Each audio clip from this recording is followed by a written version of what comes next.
welcome everybody to the Dominaria mini set review. So this is a little bit different. This is kind of a new thing that I'm doing, kind of out of necessity. So Ethan, unfortunately, is not here this week. Usually me and him do the full-on set review, commons, rares, mythics, all that good stuff, the Friday that the set comes out. Unfortunately, Ethan's on vacation. I was away this weekend. Not happening this time. That's the bad news. The good news is there's still a very content-filled week coming up this week. So today, we're doing this little Dominaria mini set review, which I'm going to explain in a second. Tomorrow is early access. Wednesday, I'm doing the set overview, which is like the condensed set review where I just talk about the themes of the set and just how it's structured and top comments, all that kind of good stuff. And then, of course, the set comes out on Thursday. Today, what this mini set review is I'm only going to be talking about cards that chat wants me to talk about. I think that it kind of cuts through a lot of the filler, kind of gets straight to the more, complicated, kind of the more question marky cards. We do lose a little bit, unfortunately, in the, going through the full set review, I think is really great because it really shows the architecture of the set, right? It really kind of outlines like what the set's all about. So we do lose a little bit of that, but this mini set review is kind of supplemented by the set overview, which I'm going to do on Wednesday, like I mentioned. That covers that kind of stuff.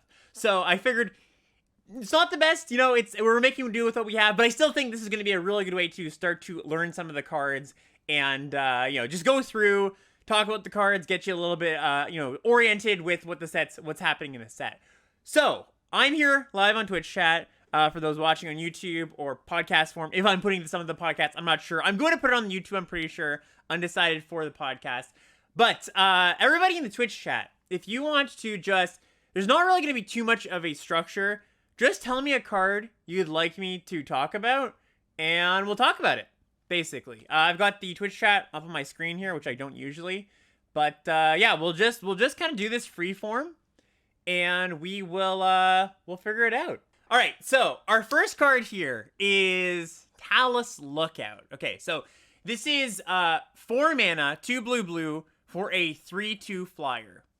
And it says when it dies, you look at the top 2 cards of your library, put one of them into your hand, the other in the graveyard. It's a human pirate, for what it's worth. I think this card is fine. I think it's totally serviceable. This is not the second coming of Organ Hoarder, by any means. Like, it kind of looks like it, right? It is much different for a few reasons. So, one, death triggers are quite a bit worse than enter the battlefield triggers, right? Just straight up, across the board, that's going to be true. This is a lesson we have learned quite a few times in the past. And one that comes to mind, an example that comes to mind, is the Spore Crawler, right, from Crimson Vow. Now, that one had some structural problems in the set, but 3 mana 3/2 draw a card when it dies is so much worse than 3 mana 3/2 ETB draw card. That card would be awesome. That is not that card. Or that card is not awesome. Talus Lookout is also not just like flying Organ Hoarder. Now, just because something is not flying Organ Hoarder, it does not mean it might not be a good card, right? So the most analogous card to Talus Lookout I think we've seen is I think it was called Expedition Visionary or something like that. It was from Zendikar Rising. It was a 4 mana 3/2 flyer that when it died, if you controlled a wizard, you drew a card. Okay, so this is a better card than that, certainly. And that card was like solid. This one is no restrictions and some selection. Expedition Diviner. Sorry, that's what it's called. A little bit of extra selection, not having that restriction is great. But like, you're just not going to want to block with your 3/2 flyer all that often to make it die. And so like, your opponent's going to be in this spot where they're like, okay, should I just try to race this or should I try to kill it and give them value? Well, they're never going to kill it, or very rarely they're going to kill it. You might have to suck it up sometimes, but this isn't going to get blocked in combat very often, right? So really this comes down to, it's a 4 mana 3/2, which is not a great body, right? Flying. And you're just not going to get your card out of it the way you want it to most of the time, right? Blue, and the mana cost is maybe an issue. Slightly an issue, especially if you're in a domain deck that maybe wants to play like 3 colors. I think this card is solid, right? It's a solid card. It's not exciting though. For my 4 mana, I really don't think it's like that exciting. So I'm gonna give it a C+, right? The times when this card is good is when you're trying to stabilize, right? And you play it on turn 4 and they're like, well, that's unfortunate. I don't really want to attack into this card. That's fine, right? That's a good case for the card. If you're ahead, sure. It's a 3/2 flyer for 3. That's not exciting. So I think it is a C+, and I'm gonna leave it at that. Are there ways to sack it if you need to? There's a few, but you just don't want to sacrifice your 4-mana card, right? That's a pretty big problem. All right, we're gonna do one of the golden commons here. So this is Rafts, Weatherlight, Stalwart. So this is blue, white for a 1/3. It's a legend. Worth noting, this time around, all of the 2-color pairs have two gold cards, right? So they've got 2 uncommon legendary creatures, which is cool, right? We get a little more definition in your color pairs. You get a little more rewarded for finding the open lane. You also have kind of 4 other pseudo gold cards in the set. Like if you're blue-white, you get the 2 uncommon gold legends. There's also a rare, but I'm not counting those. And then there's 2 kicker uncommons each for each pair. So there's like a blue card with a white kicker, a white card with a blue kicker at uncommon, and then at common you get the same thing. So you get a blue uncommon with white kicker, white uncommon with blue kicker, blue common with white kicker, white common with blue kicker. So there's a lot of rewards, really, is the way I would put it, for finding your open lane, being in the right color. So a lot of definition to the color pairs. Anyways, here's our first gold card. We got Rafts, Weatherlight, Stalwart. So this is blue-white for a 1/3. Whenever you cast an instant or sorcery spell, you may tap 2 untapped creatures you control. If you do, draw a card. And it's also got an ability, 3 white, creatures you control get +1/+1 and gain vigilance until end of turn. So it's sort of the unicorn ability, right? The steadfast unicorn from Baldur's Gate. This card and all of the other gold cards, the design of this set, I'm gonna get into this a little bit more on Wednesday when I do the set overview, but the design of this set is very back to basics in its archetypes, in the sense that the way they've designed the archetypes is very much like, what is white doing? What is blue doing? Put them together. That's what the gold card does a lot of the time. And to spell it out, like, white is going wide with tokens. Blue is, cares about instants and sorcery spells. Red is just aggressive stuff, general red aggression, a little bit, light on the definition there. Black is death/graveyard stuff, and green is domain. So pretty straightforward, classic Magic themes. You take white, right? You take white's token making. You take blue spells. You get Wrath, right? You get a thing that cares about spells and or cares about you having a lot of creatures, right? So from a power level perspective, how good is this card? You cast your instant and sorcery, and blue-white's got a lot of kind of like cantrippy instants and sorceries, trinkety stuff, so you're not short on that when you want to find it. And it's like in a board stall, you can start to, or if you're a little bit behind on resources, you can start to accrue some advantage, right? Or you've just got like tokens lying around that can't really attack, and you can do stuff from there, do stuff with that. Like, that's fine. It's a good ability. The ability tacked on, where it's like 5 mana, pump your team, that's pretty good too. I mean, it's solid. There are quite a few token makers in the set, or just things that help you go wide. So like overall, Rafts is fine, right? Rafts is, I don't think it's like, holy crap, awesome uncommon or anything, but it's good. It's blue-white, and it remains to be seen how aggressive it really is. Like, I can see some blue-white builds where it's going to be like, you're quite aggressive, and this is just like, I don't want to say a touch too slow, because it's still going to be a fine card, but not really what you're doing. But if you're really like a spell-heavy white deck, right, where, especially if you can get the instants and sorceries that make spells, right? That's the perfect crossover of this card. If you have something like Captain's Call, which is 4 mana, make 3 1/1s, that's perfect for this card, right? So, I don't know. I think this card is good. I think it's like a B-. I think it is a pull into the deck. It's definitely a solid card, but it's not ridiculous or anything. So, B- is where I would have it. All right, next up we've got Pixie Illusionist. So this is a single blue mana for a 1/1 flyer. It's got kicker, 3 and a green. It says, if Pixie Illusionist was kicked, it enters the battlefield with 2 +1/+1 counters on it. Okay, so you got a 1 mana 1/1 flyer. You can pay 5 mana, 3 green blue for a 3/3 flyer. That's not very exciting. It's got the ability though, tap, target land you control becomes the basic land type of your choice until end of turn. So at a baseline, this card looks really weird. It looks really strange because it's a blue mana fixer, right? It's a callback to the, we saw there was a few cards back in Invasion block, which is what Dominaria United is actually based off of, that did this thing. It was blue creatures that turned a land into a different land type, right? It was kind of blue's way of fixing. Unlike cards back then, by the way, this can only target your things. It used to be able to, like, mana screw your opponent. They didn't bring that one back. So what this is looking to do is, number one, first and foremost, fix your mana. How good of a mana fixer is it?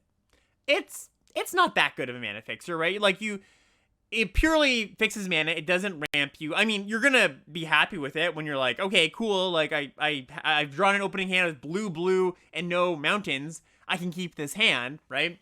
But how much do the blue decks want a 1-mana 1/1 flyer? It really depends on how much of an aggressive deck you are, right? That's really what it is. I don't care too much for the kicked mode of this. 5-mana 3/3 flyer is like a nice buyout when you draw it late, but it's not that exciting. So what this card is really doing is, in your domain decks, it is giving you a free, it's spotting you a domain type, right?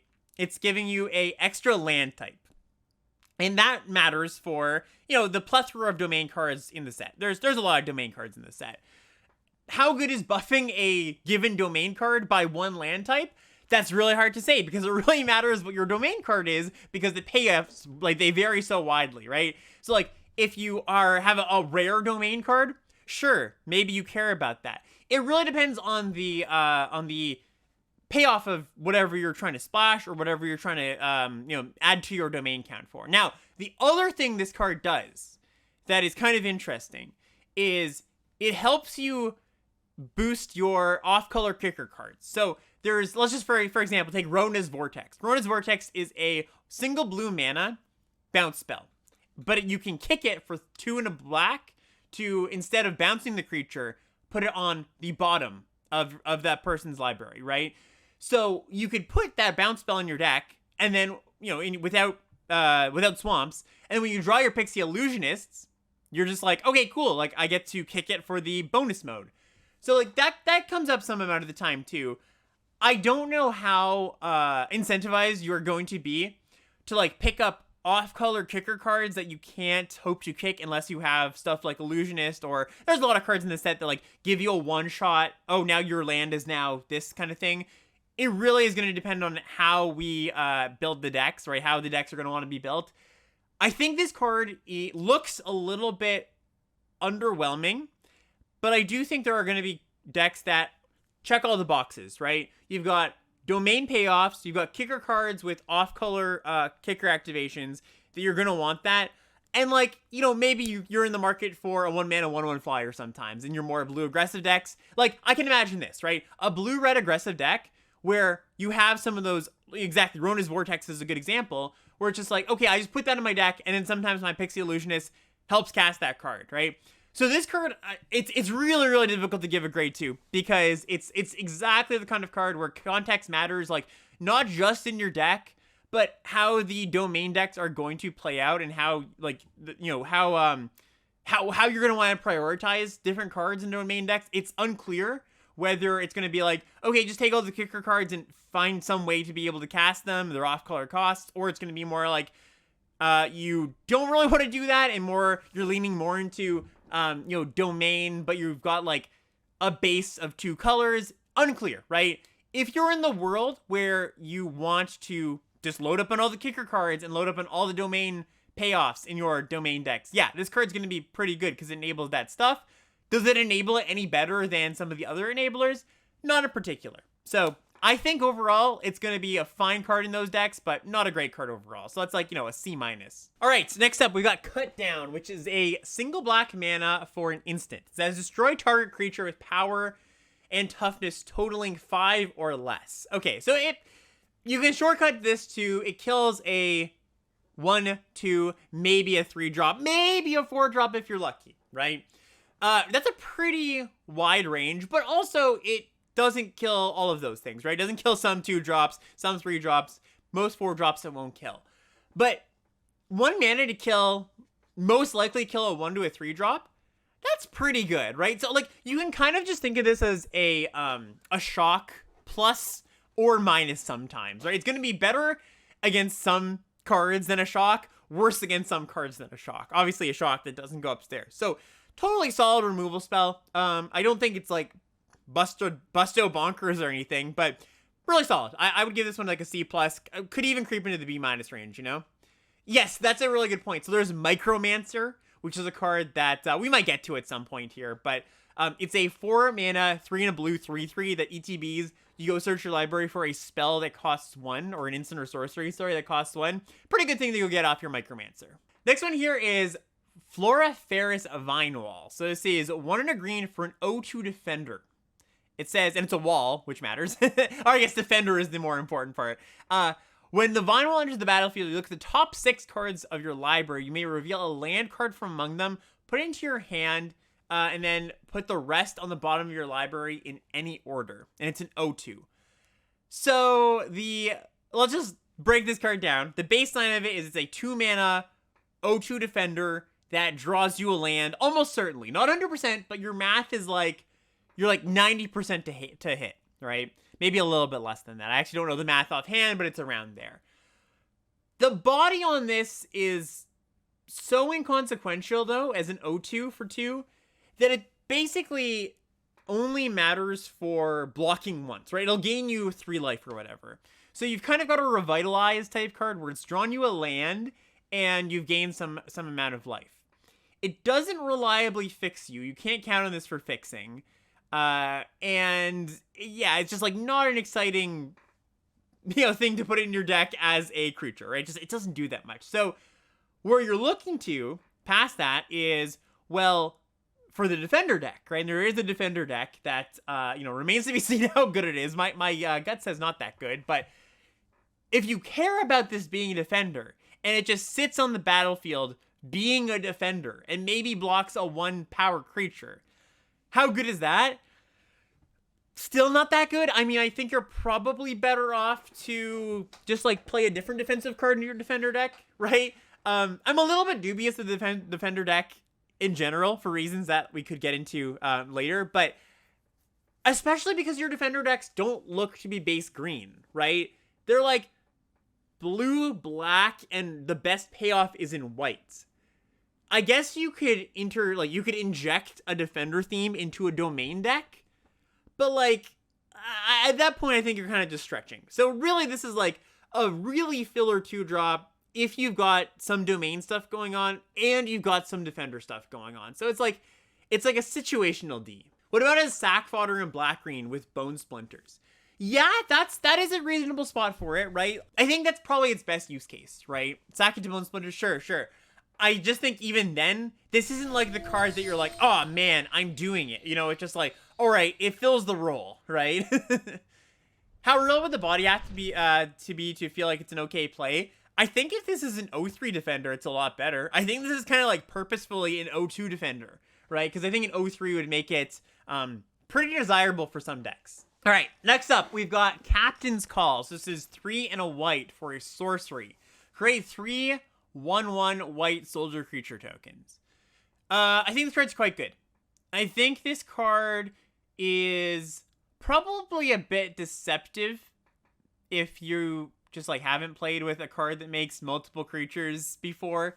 I mean, it's not that uncommon of a thing, right? We just had Imperial Oath a few sets ago. We had, you come to, what is it, the robbers? You encounter a group of robbers or whatever it is, instant speed, make 3 1/1s. So it's like worse than this card for sure, because instant makes this effect a little bit better.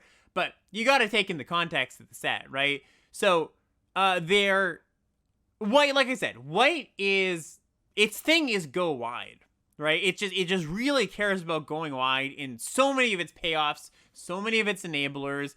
There's a few anthems. Some of them give +2 power. Some of them give +1 power. But aside from that, right? Aside from giving, just like in the context of a deck that wants to go wide, that's pumping small creatures, like just making 3 1/1 soldiers is really, really strong in a vacuum. Because anytime you can make multiple bodies, you can just do so much with them, right? You can sacrifice each of them. You can, in a rough situation, block their 5/5 over the course of 3 turns 3 times. You can like team up on multiple blocks. Like you can like divide around your power and toughness to be really modular if you need to block, right?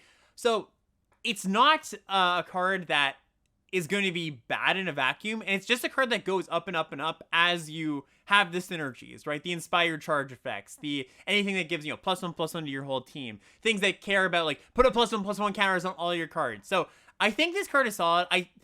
It's hard because it is a 4-drop card, right? It's a 4-mana card, but I think there's going to be a lot of decks where it's just like there's the curve of whatever 2-drops into there's like the Argivian Cavalier, which is a 3-mana 2/2 that makes a 1/1 into this. And you're just going to be able to go really, really wide to the point that if you just go like, go wide, go wide, go wide, have an Anthem, you're going to, you have the makings of a control deck, or sorry, a go wide token deck that literally doesn't care what your opponent's doing. Like, sometimes when we have the go wide theme, it's very much like, it's a light theme where it's like, okay, like I can make a token or two and I can attack, make some profitable attacks, or attack and like one of my things gets eaten, but it doesn't matter because I'm going like a little bit wider than my opponent. I'm pushing through much damage or enough damage. And it's just like kind of a supplemental theme to your aggressive deck. It looks here more like okay, so for anybody who played Modern Masters 2015, this is a bit of a deep cut, but Modern Masters 2015 had a green-white token theme where it's very much this deck, kind of like I'm describing, where you just don't care what your opponent's blockers are because you're generating so many tokens. And I don't think we're quite there, right? Because we don't have quite the token-making capacity as we did in that set. But we're like kind of close, right? And this card kind of like is emblematic of that because there's so many cards that kind of do this.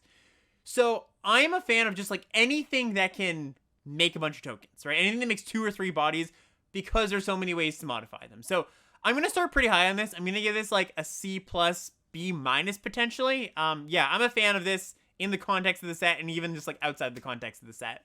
All right, next up we got Sprouting Goblin. So it's 1 red uncommon. It's a 2/2. It's got kicker for a single green. It says, when Sprouting Goblin enters the battlefield, if it was kicked, search your library for a land card with a basic land type, reveal it, put it into your hand, then shuffle. It's also got the ability red, tap, sacrifice a land, draw a card. So I mean, it's a 2-mana 2/2, which is not exciting. And then when you kick it, it turns into a Civic Wayfinder, which is exciting. Like, that's just a pretty good card. Just a 3-mana card that goes and gets a land. And this can also get the dual lands, of course. That's the joke here with a land with a basic land type, because the tapped lands in this set have basic land abilities, right? Or basic land types.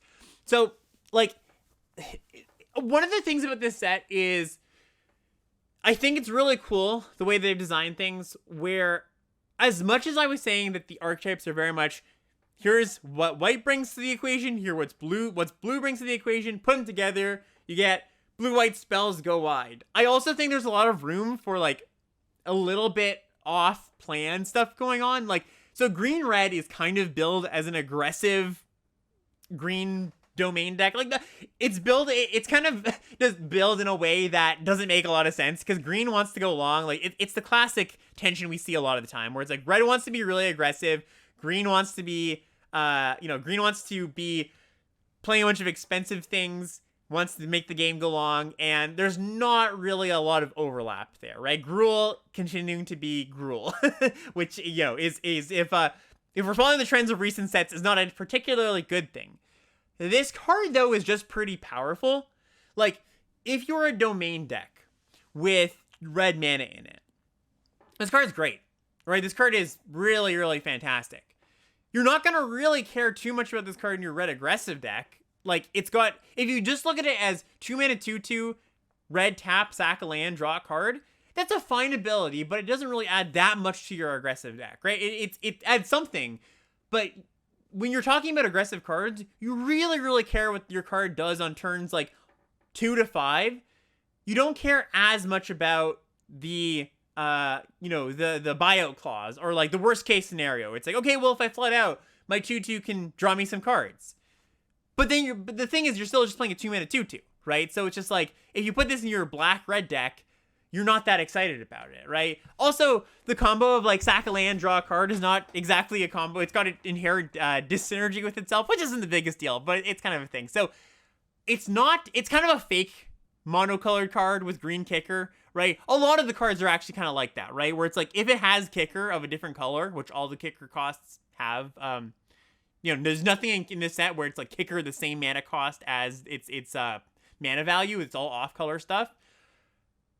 They're kind of fake in the sense it's like, you wouldn't really want to put the card in your deck normally. You could put it in your deck if you just had capacity to cast the red, but you don't really want to. So if you're a deck that is green and red and cares about getting a land, like you're fixing, you've got domain stuff, this is a great card. This is like a B in that deck because it does a lot of things. It blocks, gets you a land, rummages later, sure. If it's just red, you're really not going to want it. All right, next up we've got Braid's Frightful Return. So this is our first Saga here. We've got an uncommon Saga here, Tuna Black. It's got Read Ahead. So it's this new ability on all the Sagas in this set that basically just says you can start on any chapter of the Saga.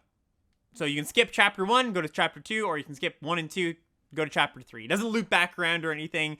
You just start on the chapter, and start in chapter 3, you only get the one effect, and it goes away. So Braid's Frightful Return, Tuna Black. First chapter, you may sacrifice a creature. If you do, each opponent discards a card. Okay, so if you have like an expendable thing lying around, or something you really want to sacrifice, right? There are some things that are actively good to sacrifice. Sure, you could do that, but it's pretty low impact. 2, return target creature card from your graveyard to your hand. So a little bit more texture there, right? You can sacrifice something that maybe had an enter the battlefield effect, and then you bring it back the next turn. 3, target opponent may sacrifice a non-land, non-token permanent. Okay, so real card. If they don't, they lose 2 life and you draw a card. So it's a lot of little things, right? It's a lot of nickel and dime. Maybe there's something good that I have to sacrifice. Maybe we're in a board state where we're like playing a low resource game, and them sacrificing something is actually like a pretty valuable thing to you, or them, like, they have a really tough choice on what to discard because, again, you're like in a low resource game situation. But that's like not something you can really control very much.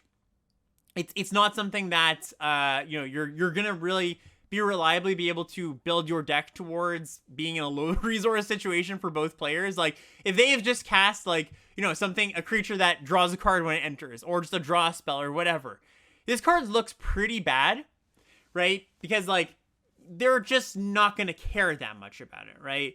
So, what's the best case scenario here, right? Let's say you play something that drew you a card when it enters, right? Like, the wall, for example, the O2 wall that drew you a land, okay? So, you sacrifice that, and they discard a card. Okay, it's a minor annoyance for them, okay? Then you return a card from your graveyard to your hand. Okay, so that's pretty good. Right, you get the O2 back, or whatever it is that you drew a card, and then you can they can sacrifice something, or you draw a card. That one's probably the most annoying one for them, right? Because like they're probably gonna be put in a spot where they don't really want to sacrifice something, and they don't want you to draw a card. So it's gonna be a slight annoyance, but it's still not that bad. So really, I think if you can break this card some way, you've got one of those creatures that does do something when it comes in, or is good to sacrifice, yeah, it's a solid card. What about if you just go straight to chapter 3? That's not very good, right? It's like, it becomes a edict effect, like a 3-mana edict effect. Worse than that, because they can choose for you to just draw a card, or if they really don't want to. So you really, really have to be getting value out of the first 2 chapters. Let's just say you have like a 2-drop that doesn't give you value, right? It's just like a 2-mana 2/2. So you sacrifice your creature, you've given up your board, after you cast this in turn 3, they discard a card, they're like, sure. Then you get it back. It's just not that good. So, yeah, I think this is really like a, you're gonna have decks where you're like, okay, I can make use of this card. It's very much not gonna be a generically good card, and I think even in the decks that like have use for it, it's gonna be fine, but it's a bit trinkety, I think. I don't know, it's at least a decent late game thing. So if you're paying 3 mana, buy something back. Okay, let's talk about that quickly. You're paying 3 mana, late game, buy something back. That's like not great. And then if it's late game, they're just like, okay, sacrifice this like random thing, you know? It's like a really slow soul salvage at that point.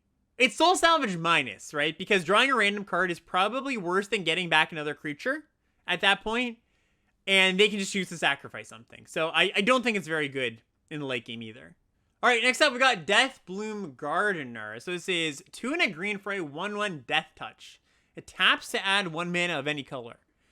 So this card is interesting. So a 3 mana, like context of the set aside, 3 mana 1/1 Death Touch, add mana of any color. That's a solid fixer. It's not a fantastic fixer. It's a little bit, vulnerable to removal. It's a 1/1. But anytime you have a fixer / ramp creature that then does something in the later part of the game, I'm kind of into, right? One of my big hang-ups on mana ramp creatures is when they kind of just like, Scaled Nurture is a good example of this. Or we've had any number of like taps to add green 2-drops, but then in the late game, they just don't do a lot, right? And this kind of solves that problem. One of the things that I am a little bit hesitant on this card, though, is the green decks in this format really appreciate the fixing coming from their lands rather than from spells, so that you can add to your domain counts, right? They really want to be able to like find a land or just like be a dual land or, fetch up a land from your deck. I think this is going to be second rate fixing compared to just lands or something that finds a land, right? Because like the payoff for a domain deck isn't necessarily splashing powerful cards. It can be part of it, right? But mostly the payoff for a domain style deck is that all of your cards just get better the more colors you're playing, right? So I think this card is okay. It's totally a fine card, but I just think it's not going to be like the top tier fixer that you want, right? I think that I'm still going to give it like a C plus, right? Especially if, maybe you're not a domain deck, right? Maybe you just don't care about domain and you're just splashing. You're like a black-green deck splashing some good blue cards. And actually, I will say, I'll retract a bit of my hesitation a little bit, because one of the things that I do like about this card is I really value any 5-color fixer in this set because of off-color kicker costs, right? I've been talking about that quite a bit. So, like, the fact that this can cast your kicker cards that, maybe you're just playing your green kicker card that is okay on its own, which, again, I mentioned, not all of them are like that. A lot of them are just like, you really want to be able to play both the green part and the green-red kicker part. But if you end up at that spot, it's definitely decent there. So I think this just is like a solid C. There's not a ton of X1 hate in this format, so I mean, the X1 hate is in the form of token makers, right? There's a bunch of 1/1s lying around that gets a little bit worse.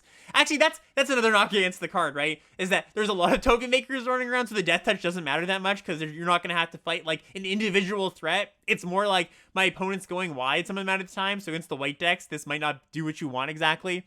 So I'm just going to give it a C, right? I think it's totally fine. The decks that want it are going to want it. The decks that don't, they're not going to need to care about it, right?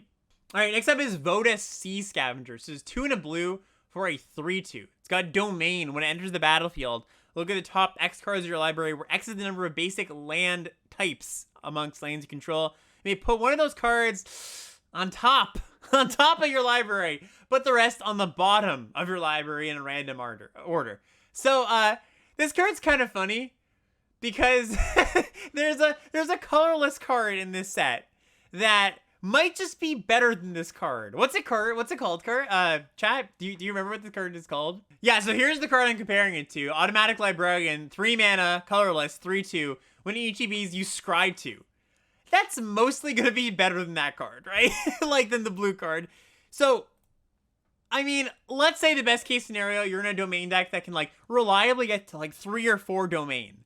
Well, even then, it's not strictly better. Because sometimes you're going to want to keep 4 of those, or, out of those 4 cards or 3 cards, you're going to want to keep 2 of them, and you can't do that. So, like, comparison to other cards aside, how good is this effect? We've seen it before, and it's not been very good. We just saw Chrome Cat. I had a little bit of a soft spot in my heart for Chrome Cat, excuse me. It still was not a good card. This is like a D. You really just like hope not to play this card, basically. Maybe if Merfolk mattered, but Merfolk does not matter in this set to the degree that you really care about the type line. All right, next up we've got Salvaged Mana Workers. This is 2 mana, colorless, for a 1/3 artifact creature.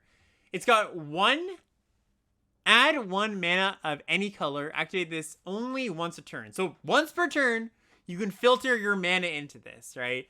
Again, this plays into exactly what I've been talking about, where like, if you've got the off-color kicker cards, sure. If you're splashing, sure. I just think, like, all of the hesitations I kind of had about the green fixer, the 3 mana 1/1 Death Touch, kind of the same here.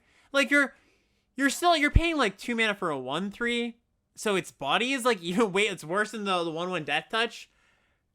I think this is like a card, like, they put a lot of cards in this set where it's like, okay, we don't want people to not have fixing, right? We don't want people to not be able to play their domain cards, to not be able to kick their off-color kicker costs.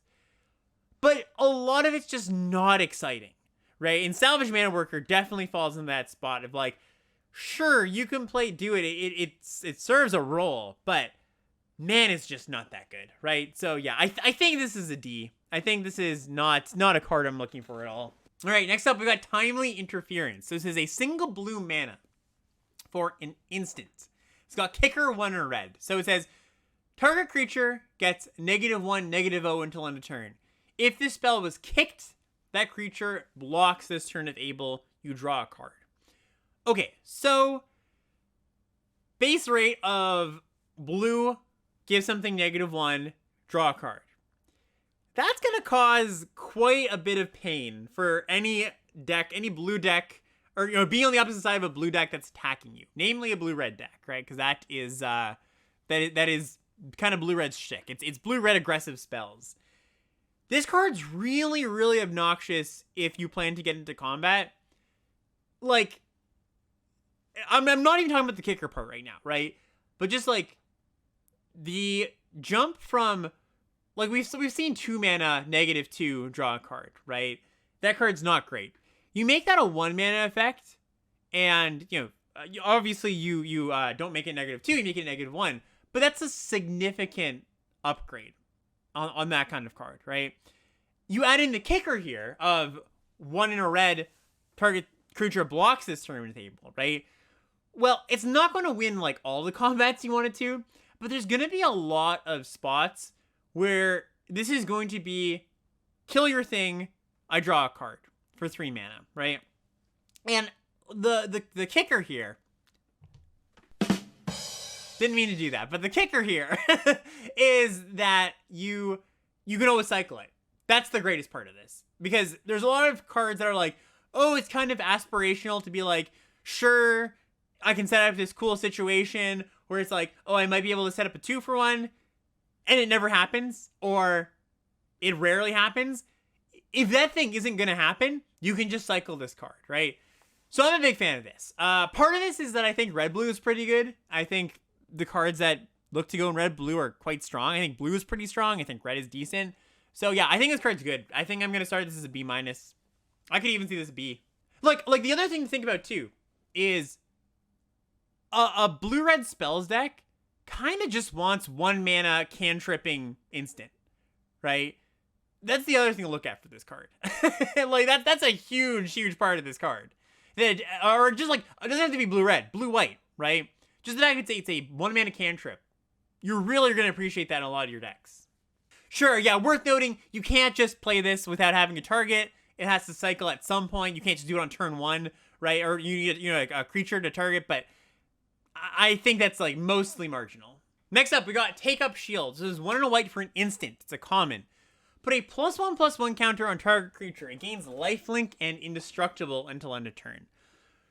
Whew. So this is a banger.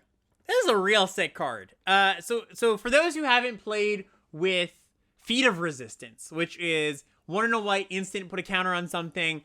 the creature gains protection from the color of your choice until end of turn. This card is that card, but it's a side grade, right? It's not better, it's not worse, it's just different. Lifelink is a pretty nice side grade, though, right? Now, there are a few exile effects in this set. There are a few negative X effects in this set that this won't protect against. I think that, on average, though, Lifelink probably is I don't even want to call it an upgrade. I don't think it's quite, like, on average an upgrade, because protection is pretty nice, right? Protection does a lot of stuff, like getting through unblocked damage. So I don't think it's actually, like, meaningful to call this better or worse than Feat of Resistance. But just in general, I think this card's awesome, right? I think that, okay, so you could argue that your white decks are going wide, and they don't necessarily care about an individual card on your attacking force surviving. But at the same time, there's going to be enough situations where you just, like, have a big thing, right? Or just think about, like, what is your secondary color? Maybe it's green. You've got, like, a big green dummy. Or it doesn't have to be a big green dummy. Just, like, a medium-sized green dummy. Even in your, like, more heavy white decks where you are going wide, you're still going to have, like, a 3/3 around, right? Where that thing, like, they make good blocks, like, they double block maybe, or just, like, even single block to have a trade, and your thing stays alive and it swings the race. I think this card's great. Yeah, I think this card's really, really good. I think you probably are fine playing 2 or 3 of these, honestly, in your white decks. One of the things that's, like, slightly annoying is that there's not a ton of great, like, high-powered white creatures early. Like, if this card was in Baldur's Gate, where you had a bunch of 3/1s early, or 3-powered creatures, it'd be even better. But that's, like, a slight knock on it. I can't really complain about it. So, yeah, I think this card's, like, a B. I think this card's great. Okay, next card is Balduvian Berserker. It's Tuna Red. This is our first Enlist card. Tuna Red, 1/3 Enlist. And Enlist says, as this creature attacks, you may tap a non-attacking creature you control without summoning sickness. When you do, add its power to this creature until end of turn. So the Berserker gains the power of whatever you tap. There's a lot of restrictions on this, though, right? A non-summoning sick creature, so something that could attack, that you could put into combat, but you're not. A non-attacking creature, so, like, you can't, no vigilant shenanigans, no untapping shenanigans, none of that. Basically, talking about Enlist here, just quickly. Enlist is a much more toned down version of, not quite Exert, but Exalted. Exalted's a good example, right? Where your other creatures, when the board is a little bit stalled out, you go, okay, none of my creatures can get through, but this one thing can because my other creatures are helping it. Enlist, not doing the ability, like, not giving you the ability hastily. You can't just, like, play a new creature, tap it, where you could with Exalted or something like that. Only working with one creature, or with, like, say Exalted, you could have multiple things with Exalted, is quite a bit worse. So, really, the value of Enlist, and worth noting too, this doesn't give a bonus to power, or to toughness, right? So you have to already have pretty beefy toughness to be a relevant creature in combat, right? Because, like, a 2 toughness creature with Enlist doesn't matter, they're just gonna trade. And, to be fair to them, they did have quite a few creatures that do attack pretty well. They got 5 toughness, or they have vigilance, or something like that. But at a baseline, Enlist is a fine mechanic, but it very much reads to me like they wanted to give some mechanical definition to the aggressive decks, but they didn't want the aggressive decks running over people that are trying to kick their multicolored cards or play their domain 5-color decks, right? It's just like something to push through high toughness creatures. Okay. So really what you're getting out of your Enlist creature is, what can I do with the power, right? And a lot of the cards are designed in a way where it's like, oh, this card does something different when I have more power. Balduvian Berserker, in particular, has the ability, when it dies, it deals damage equal to its power to any target. Okay, so you now have a 3-mana 1/3 that when it dies, it deals a damage at minimum. Okay, that's not very exciting. What if, on turn 4, you tap your 2-drop and attack as a 3/3 with this thing? Well, you've got a sort of hard to block 3/3, right? I don't even want to say sort of hard to block, because that is hard to block at that point in the game. They have to have no other creature. Like, if they plan to block with their 3/3, they can't really have a 2/2, because then it's just you're gonna kill their 2/2 and they're not gonna want that. So you probably you probably deal them 3 at that point, which is solid, right? You put them in a really tough situation. But then you have to think about it. You're then tapping your 2 mana creature, right? Where you don't want to be tapping your 2-drop that is ostensibly attacking or could attack, right? So like the best case scenario for this card is that early game situation where they don't really want to give you an easy 2-for-1, and you're not going to be enlisting that often early in the game. In the mid part of the game when you're enlisting, you go, okay, tap my 3-power creature, 2-power creature. They go, okay, trade. You kill one of my things. At the midpoint of the game, I can probably just suck it up. It's not that bad, right? I think this card on curve just sucks. Like, it's not bad, but it's really just not what your aggressive decks want. It's too many hoops to jump through. It's a little bit too, your opponent gets to decide their own fate. Like, yes, they're put in a tough spot, but you're still giving them some sort of options, right? I think Enlist cards are at their best when they're like, fine on rate, right? Just like, okay, good, decent card. And then later in the game, you can push them through. And this one like really has to enlist early for it to be a real card. So I'm pretty out on it. Like there's going to be some spots where, yes, they're at 8s and you've got a pump spell and you enlist and you attack with your 5-power berserker and a pump, like they kill it or they trade and then a pump spell finishes them off, right? But I just don't care that much about this kind of card later in the game, right? Like most of my aggressive decks really just care about what your card's doing on turn 3. So I'm pretty out on this. I think it's like a D plus maybe. All right, another Enlist card here is Banalish Faith Bonder. So this is 1 and a white for a 1/3 Vigilance Enlist. So I'm gonna give you a little bit of a spoiler alert here, chat. If you haven't seen the full set, the vast majority of the Enlist cards do not look very exciting. And this one is not very exciting. I think this card is fine. Like, okay, so you play this on 2, you get in, a free attack, free point. They probably block it on turn 3, but it's got Vigilance. You can probably get in for that, the chump check, see if they'll block with their 2/2, right? And then on turn 3, or like 4, let's say, you turn this into a 3-power Vigilance creature. Like, that's okay. I'm still not very excited by this. I'm more excited about this one, I think, than the red one, just because, like, you're going to have more expendable bodies in white more often, and you're just, like, a 2-mana thing coming down that maybe doesn't have the most impact right away is a lot of an easier pill to swallow than a 3-mana thing coming down and not having a lot of impact right away. I still don't think it's a great card. I think this is, like, a filler -2 drop. Like, I think this is a D+, but I can see this one sneaking up and being a little bit better than it looks, but I don't think this card is very exciting. I would give this one a D+ at best. Yeah, having 1 power, like, okay, so the Enlist cards I like, kind of like I was talking about with when we were talking about the last card, are the ones that are just, like, okay on their own. Like, even like a 2-mana 2/2, there's a 2-mana 2/2 with Enlist. I think that card is reasonably better than the last 2 cards we looked at. The thing that the 2-mana 2/2 that doesn't have, that these ones do have, that I like in an Enlist creature, is high toughness, right?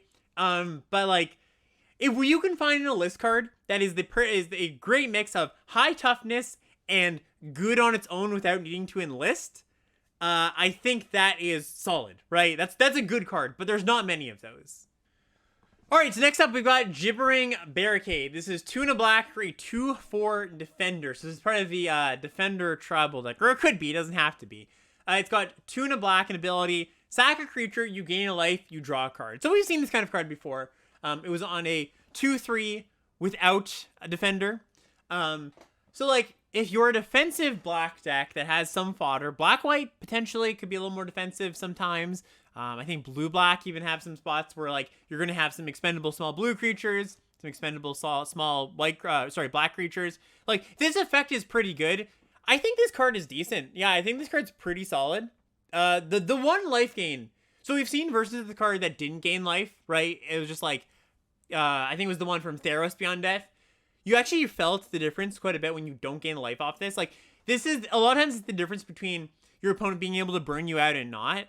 So I think if you're in the market for, yeah, I've got a bunch of like foddery things, maybe you're black-white sacrifice, you're a defensive deck, I think this is a solid card. Yeah, I think this is like going to be a card you're going to probably want one of in those kind of decks where you've got expendable stuff flying around. So yeah, I think this is one that I would not be too sad to play in some decks. Yes, chat mentions, is this Skullport Merchant? The additional mana here, okay, so there's a lot of reasons this is not Skullport Merchant. The additional mana on the sacrifice makes it very much not Skullport Merchant. The not making a treasure, like not spotting your first card for free, that's really, really big. As much as this is not Skullport Merchant, I think it's still a decent card though. All right, so we've got our next Saga here. We've got 2 and a white. Again, it has read ahead, which means you can start in any chapter. First chapter, you and target opponent each draw 2 cards. So let's just start there. We've come to learn on various cards that you don't really mind too much having the symmetrical card draw in certain situations, right? If your opponent has 4 cards in hand, you've got none, yeah, you're probably going to be fine with both people drawing 2 cards, right? The great thing is, it's optional. You can skip this chapter if it's bad, right? So if you want to skip this chapter chapter 2 is create a 1/1 white bird creature with flying. So 3 mana 1/1 flying, not great.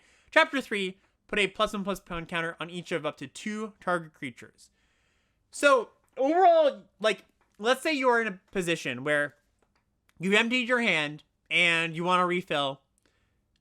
You do the draw 2 cards, then you get a 2/2 flyer down the line and a counter somewhere else. That's not too bad, right? If you play this on turn 3, where you're not going to want your opponent and you to draw a card, you've got a Windrake. You make your 1/1 flyer, it becomes a 2/2 attacker, and you've probably put a counter on your 2-drop. Hopefully you have a 2-drop to put a counter on, right? That's okay. Like, if you just told me you had a 3 mana 2/2 flyer that comes in and puts a counter on your 2-drop, that's pretty good, right? Especially if, chat's meant pointing out here, if you have a 1/3 vigilance creature, right? Like the 1/3 enlist creature, that's not bad too. That's a nice little curve. So yeah, I think this card is solid. I think this card, it kind of gives me, I mean, it's not the best comparison, but Skycrier from SNC vibes, where it's like, it's a flyer that has the kind of symmetrical card draw ability. Yeah, I like this. I think you're going to be reading ahead most of the time, but yeah, if your opponent's got 3 cards and you've got none, you're going to be really happy if this is a top deck drawing 2 cards. So yeah, I think this is a solid card. I'd give it probably about a C. Maybe even a C+, though. I could see it being a C+. All right, next up we got Phyrexian Espionage. So this is Tuna Blue for a sorcery with kicker of 1 and a black. This is a common. Draw 2 cards. If it was kicked, each opponent discards a card. Okay, so for very old boomer players, you'll know the card. Let's just pull it up here. Probe, okay? This card is not Probe. Probe is 3 mana, draw 3 cards, discard 2. If it was kicked, 2 mana, same costs here. The opponent discards 2 cards. Okay, so we're not comparing to that card because this card is not that card, okay? But what it is a divination effect in a set that likes you to hit your land drops and appreciates additional lands because of kicker, right? Because of domain, if you're kind of into that. Whether that stuff's going to be good or not remains to be seen, but from a like structural standpoint, a divination is good in a few types of sets, right? Like, so a lot of times people are like, oh, is this a set where divination is good? Divination is kind of past its prime at this point in Magic's history, where it's just like a generically good card. But there are some factors that make you want to play a divination, and one of the biggest ones is I would really like to hit my land drops 5 and 6, or I'm splashing a lot of colors and I can like help find those colors. A good example is Field Research from Zendikar Rising. That card was one of the better divinations we've seen in a while, and that was like 3 mana divination, 6 mana kick it, draw an additional card, right? And like, because you were playing the kicker deck, the blue-green kicker deck in Zendikar Rising was all about playing a big game. Like, it was like really accruing a bunch of resources, wanted to have all these lands, all these spells it could cast, all these things it could kick. You really just wanted to be drawing cards some way, and then putting your mana somewhere afterwards.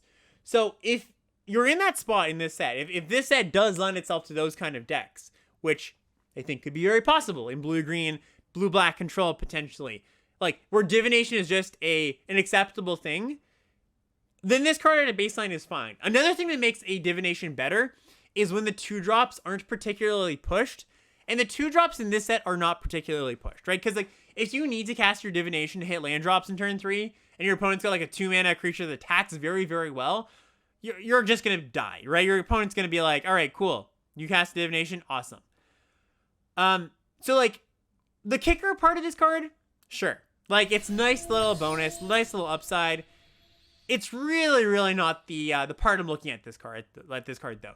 Like if we're gonna have a set where divination is good, sure, it's gonna be good. If not, then I don't want the card. I would bet money that divination is fine in this set though. So I'm gonna give it a C. All right, next up we got Vine Shaper Prodigy. So this is a 1 and a green 2/2, and it's got kicker for 1 and a blue. If it was kicked, you look at the top 3 cards of your library, you put one of them into your hand, the rest on the bottom in any order. Okay, so we're getting closer to Organ Hoarder here. There is that 4-mana 3/2 flyer that I said it was not Organ Hoarder. This is a little bit closer. Okay, so it's a blue-green card, obviously. You're not going to want to put this in your just like red-green deck as a bear.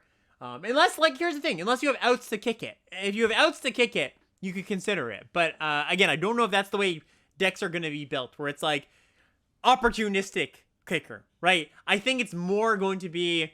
Or I don't know if it's going to be, but there's a world where you're not living this, like, oh, I've got a bunch of things that could make 5 color as of mana, and I'm putting these kicker cards in my deck, and I could cast them if I draw my things that fix my mana and my kicker cards.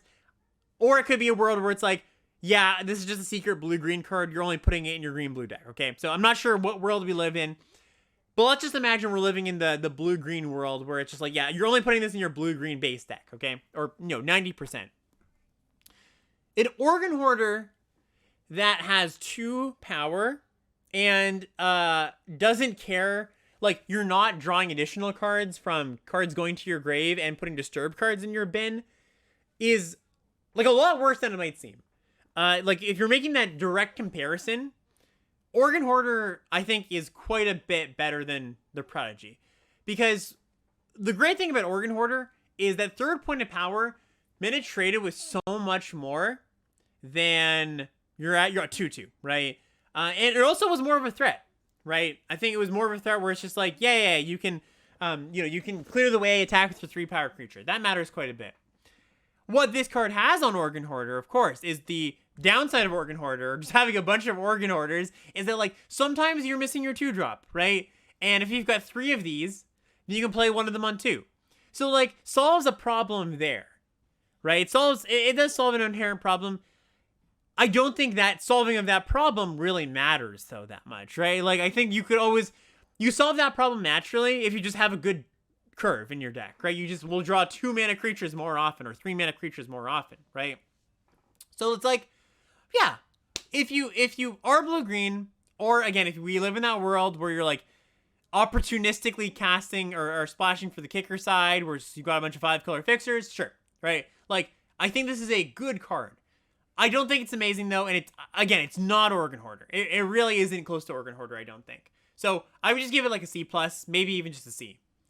So if you're saying you're base green, you have no interest in running this as mostly a 2/2 and splashing for the blue. Well, I wouldn't splash specifically for the blue for this card, but again, it's like I'm talking about opportunistic splashing, right? Like, I wouldn't just put blue sources in my deck, just for the sake of it. But I'm more interested in drafting this card a little bit higher if I've got a few 5-color fixers in there, right? I think something to note, something to take in with these kicker cards is like a lot of times I'm seeing people be like, oh, it's like fine to play a 2/2 on 2. That's not a good case, right? Like, yes, you can do that, and sometimes you have to. But if 70% of the time you're just playing this card as, like, it's just a 2/2, that's, like, not good. You really, really, really are not in a good spot if that's what's happening there. All right, next up we got Hammer Hands. This is a single red mana aura. When Hammer Hand enters the battlefield, target creature can't block this turn. Enchanted creature gets +1/+1 and has haste. Okay, so this card is a banger. For those who have not played with Hammer Hand or Cartouche of Zeal. That's it. I got it. I didn't mess it up. I would be very ashamed if I did. This effect is a lot more impactful than you might expect, right? Just like going 2-drop into sometimes 3-drop, or you're going 2-drop into 2-drop plus Hammerhand, or 3-drop plus Hammerhand. The combo of haste creature plus something can't block plus I get a boost. That is a lot for your 1 mana in your red aggressive decks. Now, you really have to be committed to being a red aggressive deck, right? You have to be base red. I'm attacking with small creatures. I'm really hoping to get my opponent dead. It's definitely not just a solid card you can put in your red decks, right? It's worth noting, for the red blue spells deck, the specification on the spells matters cards in this set is instants and sorceries, so Hammerhand will not count. It's not non-creature, which sometimes, with prowess and stuff, sometimes they do that. But if you're a low to the ground, I'm talking good amount of 1-drops, good amount of 2-drops, a lot of stuff in that area. This card's quite solid. So not a build around necessarily. Don't really want to call it that, but you'll know if you want the card. If you have the deck for it, I guess is maybe a good way of putting it. But yeah, if you're there, solid C+, B- level card. Next up, a Gitu Amplifier. Okay, so we got 1 in a red for a common. It's a 1/2. It's got kicker of Tuna Blue. When it enters the battlefield, if it was kicked, you bounce a creature an opponent controls. And whenever you cast an instant or sorcery spell, the amplifier gets +2/+0 until end of turn. Real sweet card. So 2 mana 1/2, cast a spell, becomes a 3/2 attacker. Not bad. And then it has the out of, or the not even an out, not even a buyout, but the amped up version of it, where it's on turn 5 you can use this as a bounce spell. This is good. This is a really nice card. Yeah, I think good on 2, good on 5. I think this is just a huge banger. I think this card's a fine card if you're a mono red deck where you're just it's gonna be a 3-power attacker. Imagine just Cartouche of Zeal with this kind of card. I know it doesn't trigger it, but there's gonna be turns where you have this, have a spell, you can line it up where you cast a removal spell, Hammerhand something else, right? This gets in for 3, and just a 2-drop with the potential to attack for 3 is big game, just in general. And then you staple on the kicker to this, really great. So I think this is gonna be a C+, B-. I'm really into this card. Is this splashable in red-whites? I can't imagine your red-white decks are gonna be want to splash very often. Right, that's always my hesitation when people say, is this splashable in my aggro deck, right? So I would say no, most likely, no.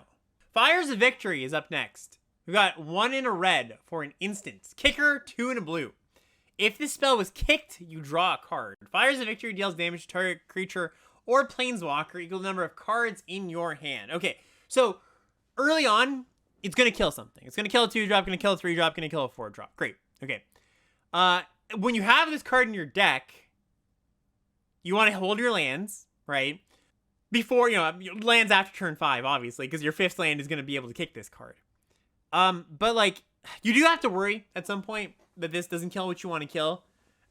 You draw this with 1 card in hand, it can deal 2 damage.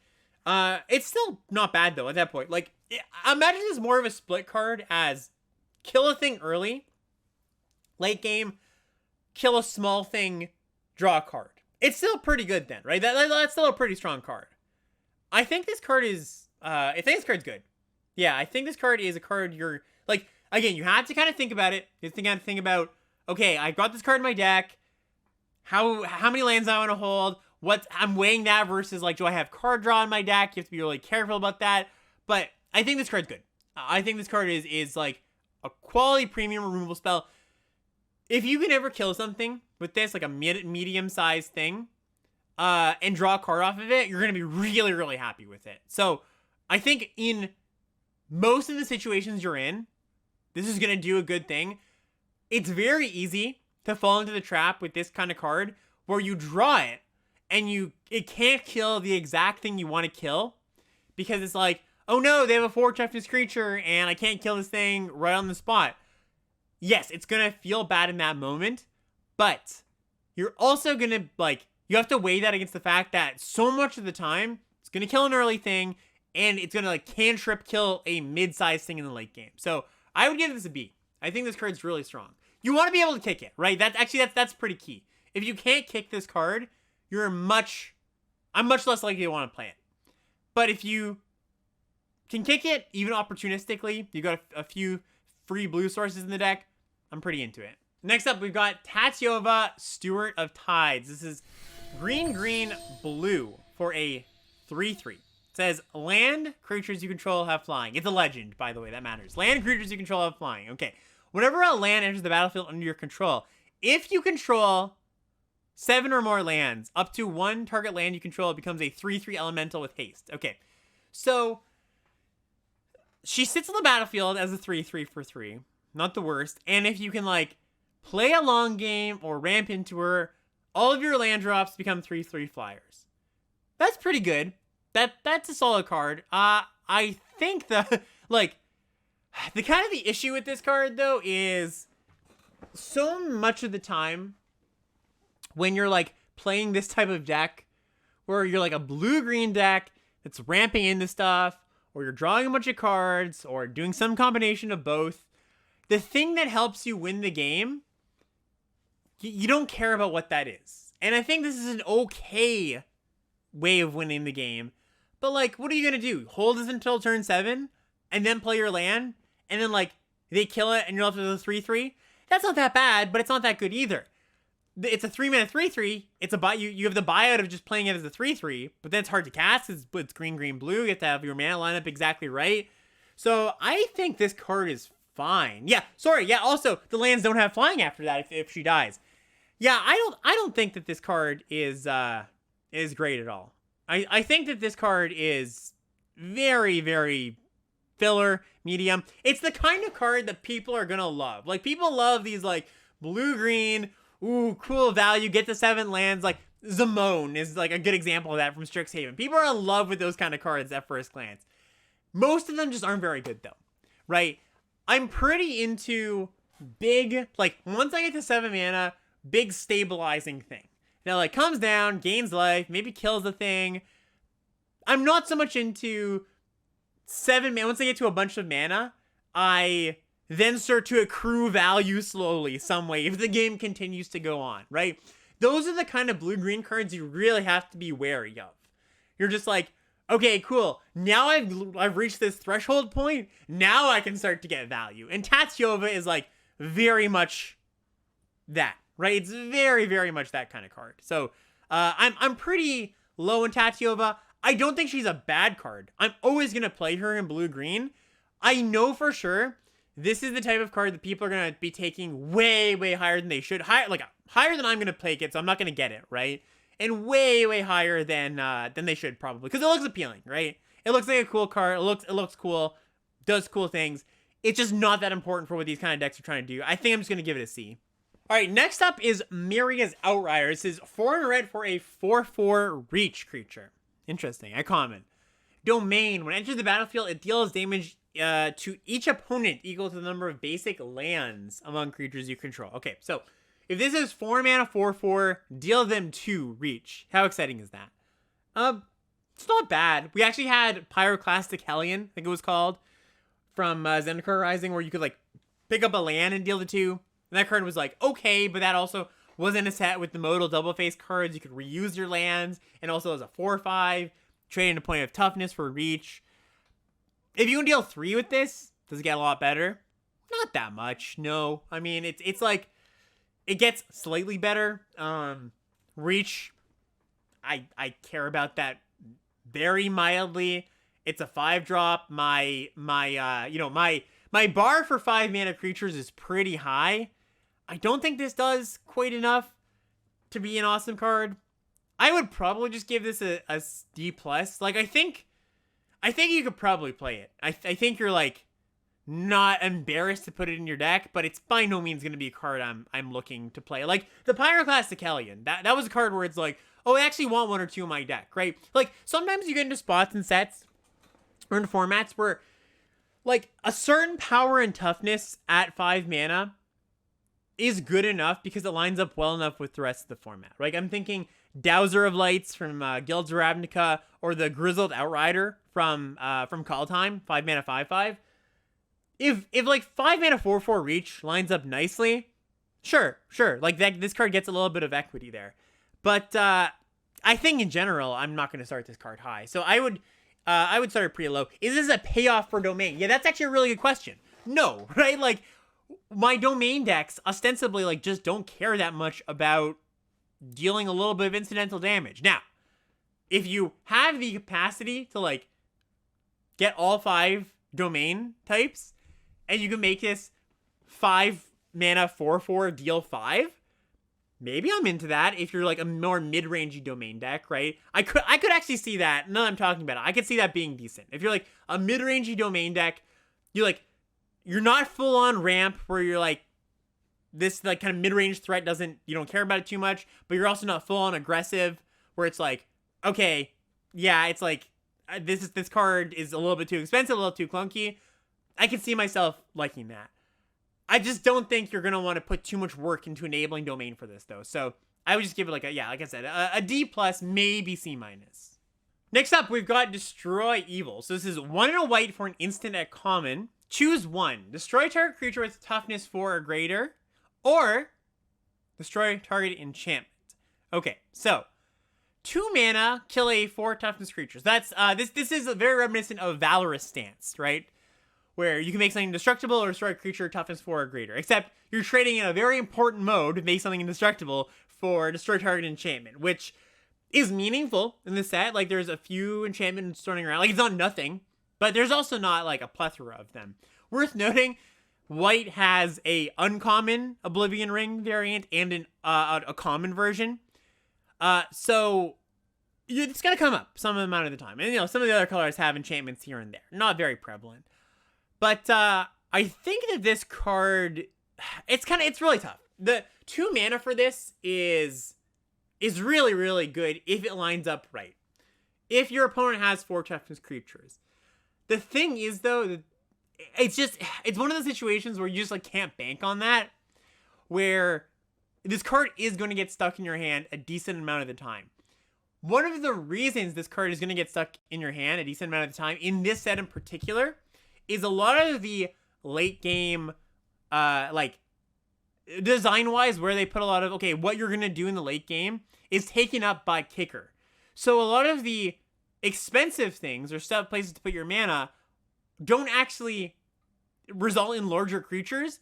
They result in other effects, right? Your 7 mana card or 6 mana card, after you've kicked it, it's still a 3 toughness creature that like bolts something or something like that, right? So this set is like actually a little bit low on largish creatures, funny enough. I think it's fine. I think it's like, again, it's not anything you could put in your deck. I don't think you're going to actively want to main deck it, though. I think it's going to be a very, very medium card. It might just end up being bad, honestly. I'm going to start it at like a D+, but it's a little bit disingenuous to give this a grade, to be honest. Like, because it's just so much how the set's going to play out. I imagine it's just not going to be very good, though. All right, next up. Stall for Time. 2 and a white. Instant. Kicker. 1 and a blue. Top up to 2 target creatures. If this spell was kicked, put a stun counter on each of these creatures. You draw a card. Okay, so 3 mana instant, tap 2 things, draw a card. That is a card I would put in quite a few of my just aggressive white decks. Like, you build up a board, and you've got a bunch of stuff that goes wide, and they've got a few things that make your all-out attack not so profitable, right? Because it's like, all right, well, they've got 2/3 toughness creatures. They're going to be able to eat my 2 things. Just this card alone, tap 2 things, draw a card, attack all, or on their turn, potentially, right? Tap their 2 attackers and do the same, is quite strong. I think that alone is going to be good.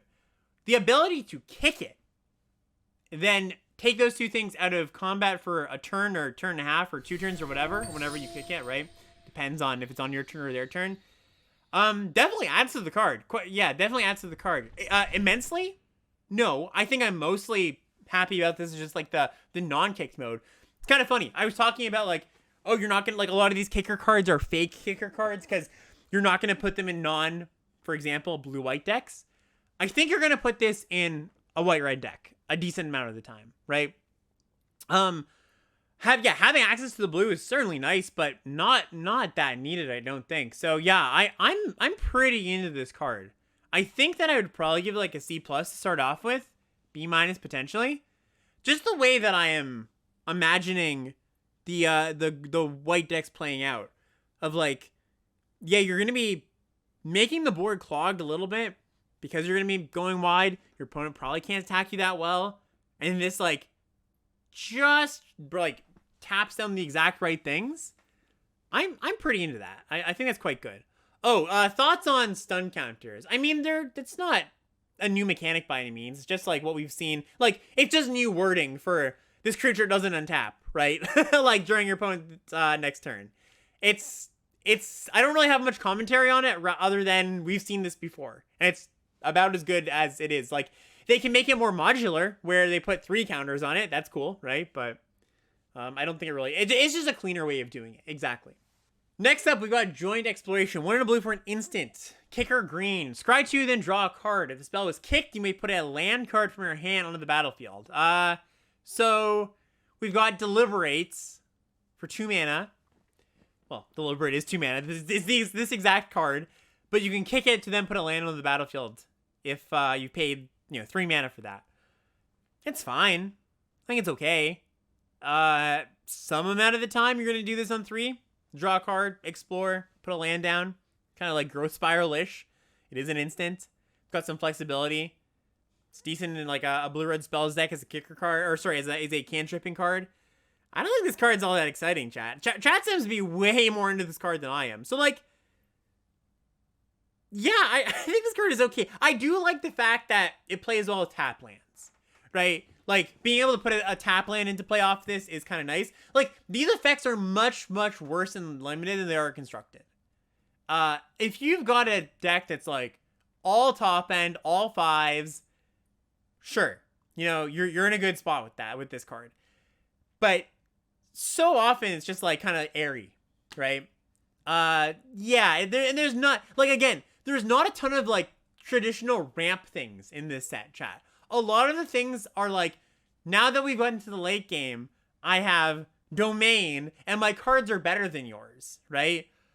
I think this card is, like, serviceable, but pretty filler overall. I think this is just a C- level card. Yeah, this card is not, like, let me put it this way, chat. This card is worse than Growth Spiral, and Growth Spiral was not a card you put in your limited decks very often. Next up, we've got Protect the Negotiators. 1 in a blue for an instant.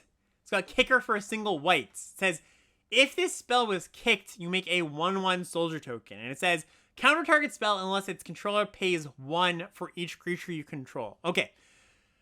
So, I think that this card is...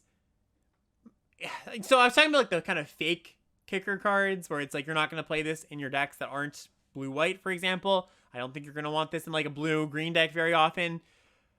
It's more that than not. You could play it in like a blue-red deck where it's not where you've got like a decent creature count, but in a lot of your blue-red decks, you're not going to have that high of a creature count. It's going to be more of like a Delver style deck where you've got like, 10, 11, 12 creatures, and then like the rest is spells supplementing those creatures and finding those creatures.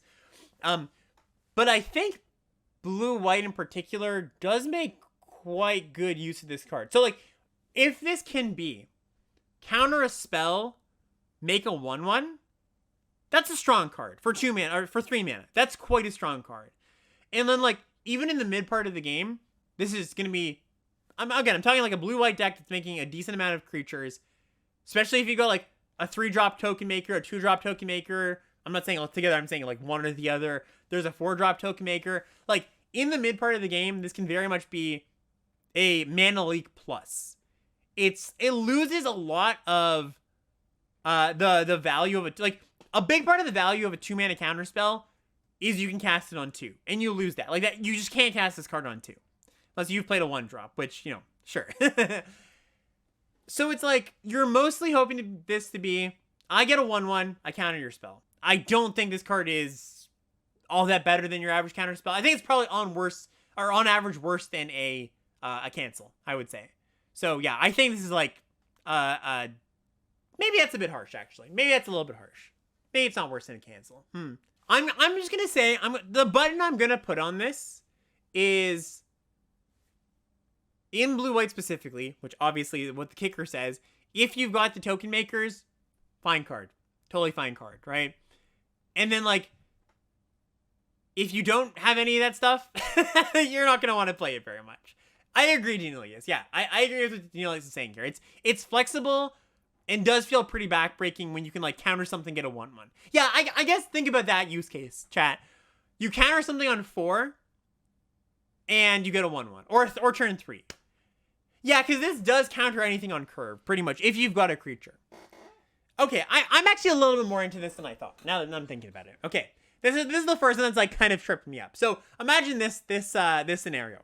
You play a 2-drop, they play a 2-drop, you hold up 3, could be any number of things, blue-white has a lot of spells. You counter their 3, you get a 1/1. That is quite good. That is quite good. So, okay, I'm a little more into that than I thought. But once again, you have to be kicking it. So I'm going to give it a C+. I'm going to give it a C+ or B-. I am going to reserve judgment on this, but be optimistic about it. Next up, Dragon Whelp. 2 red, 2/3 flyer. Red, it's got an ability. Red, Dragon Whelp gets +1/+1 until end of turn. If this ability has been activated 4 or more times, you sacrifice the whelp. Okay. So, I have strong reservations about creatures that cost 4 or more and do not block particularly well the turn they come down. Okay. But this does threaten to attack for quite a bit if you are heavy base red, right? You attack for 4, attack for 5, 6 even, sometimes, and you have to kill the whelp. Does that make up for the fact that it's like a pretty poor turn 4 play? I don't think so. Not so much. This is a classic card, right? This is definitely a classic card that, you know, people have fond memories of, I'm sure. But I don't think it's a particularly strong card. I think it's a card, again, I've said this about a lot of cards, but it's like, you could put it in your deck and it wouldn't be embarrassing. I don't think it's an actively high pick. I think it's going to be like a C-. C-, D+. Not a card I'm very excited about. Next up, Eerie Soul Tender. This is 2 and a black for a 3/1. It's a Spirit Cleric, common. When it ETBs, you mill 3, and has the ability 4 and a black, exile the Soul Tender from your grave, return target creature from your graveyard to your hand. Very similar to Maestro's Initiate, right? Except you didn't spot you the self-mill. And Maestro's Initiate was like a fine 23rd card. This is kind of doing what Black-Green is doing, or just like any of the black decks, to be honest, where it's like playing around in the graveyard a little bit. It's fine. We've seen a lot of cards like this before, where it's like pretty weak body, comes down, has like some trinkety ability, and then a little bit of value later in the game for a lot of mana. I think if, like, you know, you are a deck that like truly cares about the graveyard, and I don't think those decks are going to come together too often. Honestly, the payoffs and the enablers are not quite there. I think makes this card just very mediocre. And also, yeah, a lot of 1/1 tokers.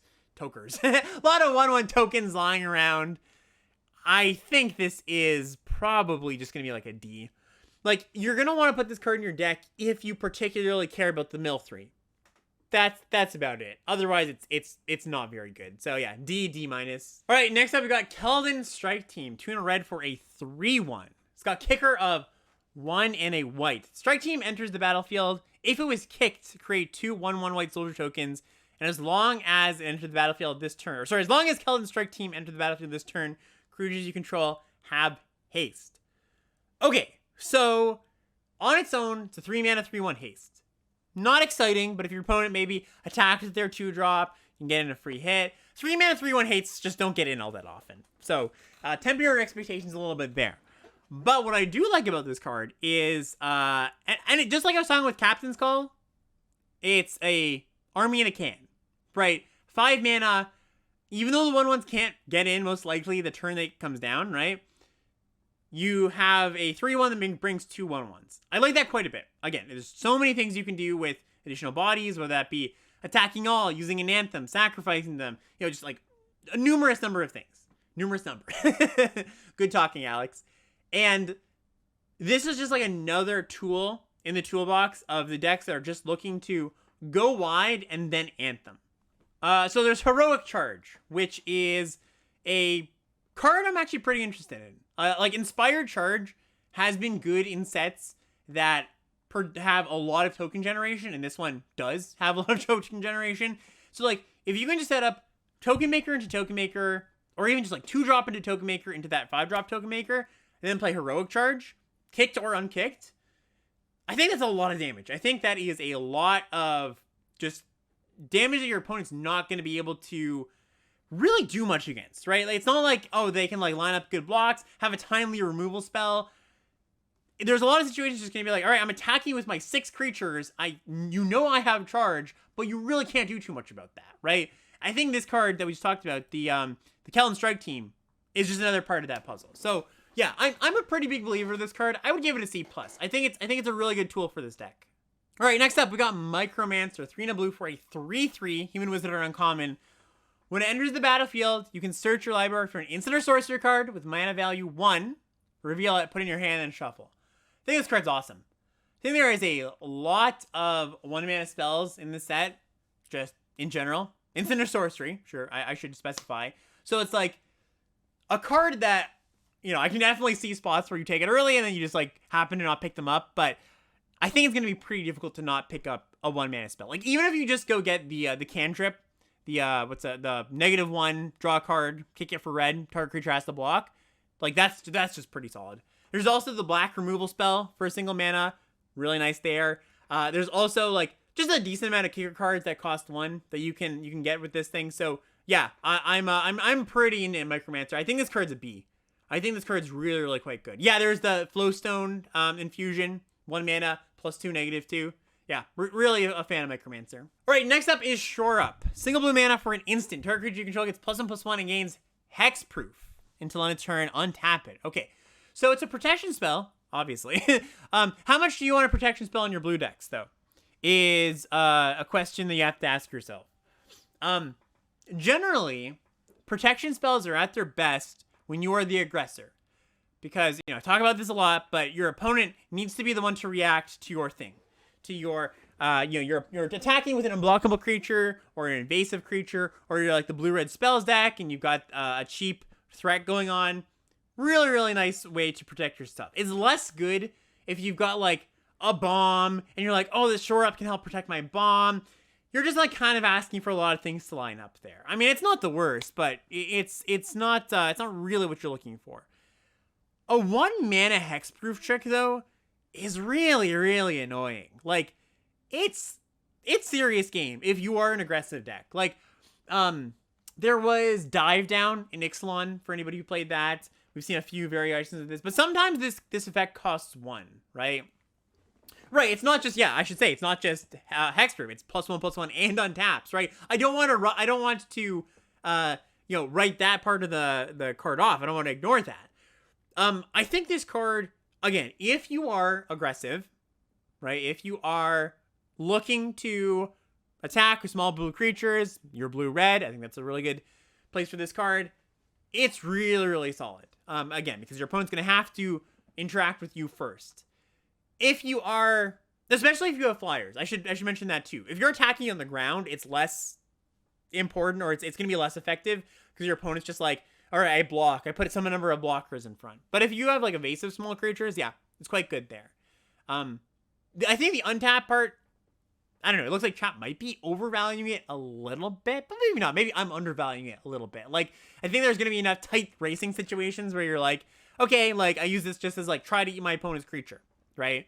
Where, you know, you don't want to do that necessarily. You don't often want to cast your untap trick on your opponent's turn where they have open mana, but it's an option. Definitely an option. So yeah, I think this card's solid. I can't grade it too highly, but I think this is probably like a C+ or a like, it's gonna play like a C+ in the deck it belongs in, you know. And it's gonna be a huge blowout when you do get something, like when you like blow at a 4-mana removal spell, or you do get to eat something in combat or something like that. Yep. All right, next up, we got Haunting Figment. This is 1 and a blue for a common 2/1 Vigilance. Thanks. Anyways, let's get into the card. Haunting Figment. 1 and a blue. 2/1 Vigilance. Haunting Figment can't be blocked as long as you've cast an instant or sorcery spell this turn. 1 toughness Vigilance is really strange. Little odd. But 2/1 can't be blocked if you've cast an instant or sorcery spell. I think this card, like, just ignore the Vigilance, because, like I said, I don't think it matters all that much. This just looks like a solid threat. I mean, it's tough, because often it's not going to be able to attack on turn 3 or turn 4. And you know what? The more I think about this, the more I'm actually, like, a little bit lower on it. Because it's just, like, not that good on turn 2. And it's probably not that, or it's like, on turn 3 attacking, well, turn 2 blocking too. So, like, it's gonna probably get in a hit or 2, 3, and it can trade off early if you wanted to. Yeah, I think this is actually kind of mopey. I'm a little bit lower on this than I was at first blush. I think it's okay. I think I would probably give this like a C-. Right, I'm talking about this in the context of an Izzet deck, right? Like, I'm not putting this in, like, I mean, maybe in a blue-white deck, too, because that's a spell-based, too. But yeah, I don't think this card's all that good. I think it's probably, like, a C-, but, like, very much a curve filler card. A curve filler card I'm happy to get put into my deck, but a curve filler card all the same. Ooh, this is a good one. Elfheim Worm. So, 5 mana, 4 and a green common, 5/4 Vigilance Trample. This card, so we saw, Tajuru Pathwarden, for those who know that card, was this card. This stat line is super solid. Just like, it attack, it protect, you know, like, it just does everything. And like, the creatures in this set, like I mentioned, are like, a little bit smaller on average. So like, 5/4 is pretty beefy. If you can ramp into this on turn 4, that's solid. Even if you just play it on 5, it's pretty good. I don't know. I think this card's good. Like, again, it's still kind of like fillery-ish. It might fill that spot of, like I was talking about earlier, about 5 mana card that like happens to line up super well with the format. But I just, my baseline for this set of abilities, this power and toughness, is it's good, right? Attacks through the tokens, attacks through the small stuff. Really, they're going to have to double block it a lot of the time. Doesn't die a lightning strike. That's a pretty big deal. So, yeah, I like this card. I would still only give it like a C+, but it's good. All right, so we got Nail. Avizoa Aeronaut. 2 green and blue. So 4 mana for a 2/4 flyer. Not uncommon. It's got the domain ability. When it deals combat damage to a player, look at the top X cards of your library, where X is the number of basic lands you control, or land types, sorry. Put one of them on top of your library, the rest on the bottom in a random order. Then if there are 5 basic land types amongst lands you control, you draw a card.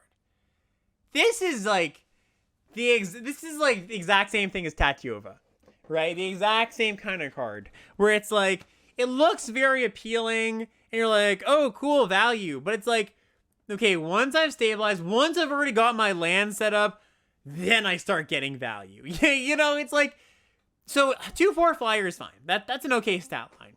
Hits your opponent, you get to scry a little bit. Mind you, it digs pretty deep, right? It does dig pretty deep. Especially, like, it's going to hit for 3 quite often. Your opponent's probably going to have to kill this card. But I don't think it's, like, exactly the payoff I want for this kind of, like, again, the domain deck is very much going to be, I am playing this long game, and then eventually my cards turn on, and then they're better, right? They get to domain equals 4, domain equals 5 sometimes, and like, most of your domain cards are going to be good at that point. It doesn't matter particularly what card it is, right? It doesn't matter exactly what your payoff is. It's just like, I've reached this part in the game. Now my cards are better. And Nail isn't like that much better than any other domain payoff. You know what I mean? I think it's solid, right? I'm just like really trying to warn against this kind of card because it's super the type of card that looks really appealing. And people are like, ooh, blue, like, I think blue-green cards in general, just like for whatever reason, are aesthetically pleasing and people are drawn into them. This is the kind of card that looks awesome, but is just like, temper your expectations. I'm still going to give it like a C+, totally fine, but it's not like slam dunk, awesome card, holds the archetype together, you know? All right, our last card that we're going to be talking about today on our mini set review. Again, reminder, on Wednesday, I'm going to be doing the full set overview where I break down the set, talk about archetypes, talk about the structure of the set, all that good stuff. This is just a taste, basically, in place of the full set review to satiate the hunger of the ever hungry limited population. But here's our last card for today. Battlewing Mystic. 1 in a blue for a 2/1 flyer. It's got kicker for a red. It's an uncommon. When it enters the battlefield, if it was kicked, discard your hand and draw 2 cards. So 2/1 flyer for 2. Solid in your like blue aggressive deck. You'd be happy with that in like most blue aggressive decks. And then you like have a situation where you top deck it late. You draw 2 cards off of it. Great. You have it in your hand early. Maybe you have other 2-drops to play. You're like, I can empty my hand quickly. Great. I think this is just like all around a great card. You're happy with it on 2. You're happy with it on turn 10. Yeah, I think this is really, really great. I would give this like a B minus. Like again, I think blue-red is one of the more supported decks. One of the ones that I think looks good just from first initial glance. So yeah, all around good stuff. Can't say anything bad about this card. I'd give it a B. All right, chats. I'm going to pack it up from here. Any last words, chats? Again, this will be on the YouTube later tonight. The early access event will be tomorrow. It's going to be, going to be drafting up a storm with the other people in the early access event. So come back for that if you're interested. Drop a follow if you're not already followed. We're going to be putting out so much Dominaria United content in the next little while. Wednesday will be the set overview, and then Thursday, set comes out. So look forward to all that. Chat, like I said, this is if you didn't catch the beginning, this is the replacement for the Alex Ethan set review, because Ethan could not make it. He was away on vacation this week. So what you're getting for a set review this time. It is not as much, but it was something, So hope you enjoyed it.